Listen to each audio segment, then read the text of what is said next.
ದೊರೆ ನಡೀರಿ, ಬೇಗ ಮಲ್ಕೊಂಡು ಬೇಗ ಎದ್ದೇಳೋರಂತೆ. ಅಕ್ಷರ ಕಲಿಯಕ್ಕೆ ಸೂರ್ಯ ಹುಟ್ಟೋ ಟೈಮು ಒಳ್ಳೇದಂತೆ. ಏನೇನೆಲ್ಲ ಕಲ್ತಿದ್ಯಾ? RANI ರಾಣಿ. ಸುಮತಿ ಕಲಿತಾ ಇದ್ದೀನಮ್ಮ. ಅತ್ತೆ ನೋಡಿದ್ರ ನನ್ ದೊರೆನ ಕನ್ನಡ ಅಕ್ಷರನು ಕಲ್ತು ಈಗ ಇಂಗ್ಲಿಷ್ ಅಕ್ಷರನು ಕಲಿತವ್ರೆ.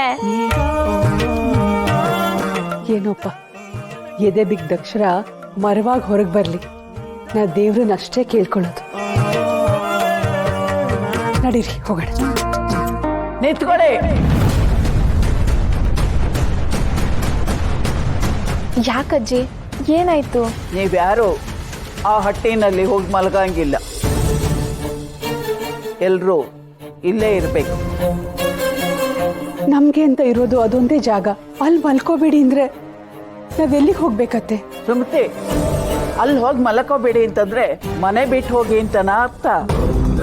ಮತ್ತೆ ಇನ್ನೇನ್ ತಿಳ್ಕೊಳ್ಳೋಮ್ಮ ಅಜ್ಜಿ? ನಿಮಗ್ ನಮ್ಮ ಮೇಲೆ ಕೋಪ ಇದ್ರೆ ಒಂದೆರಡು ಬೈದ್ ಬಿಡಿ, ನಾವು ಬೈಸ್ಕೋತೀವಿ. ಆದ್ರೆ ಈ ತರ ಎದುರಿಸ್ಬೇಡಿ. ಏನ್ ಮಾತಾಡ್ತೀಯ ರಾಣಿ? ನಾನು ನಿಮ್ಮನ್ ಬೈಯೋದ?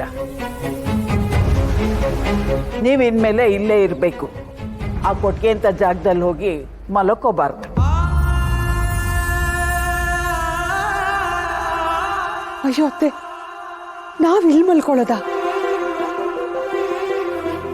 ಬೇಡ ಅಜ್ಜಿ, ನಾವಿಲ್ಲಿ ಮಲ್ಕೊಂಡ್ರೆ ಸೋಮಣ್ಣ ನಾಗಣ್ಣ ಬಂದು ಹೊಡೆಯೋದಿಲ್ವಾ? ನಾಗ ಹೊಡಿಯದ?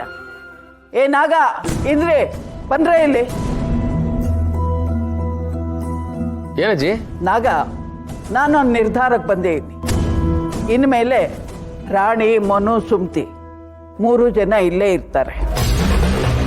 ಅವರಿಂದ ನಿಮ್ಗೇನಾದ್ರೂ ತೊಂದರೆನಾ?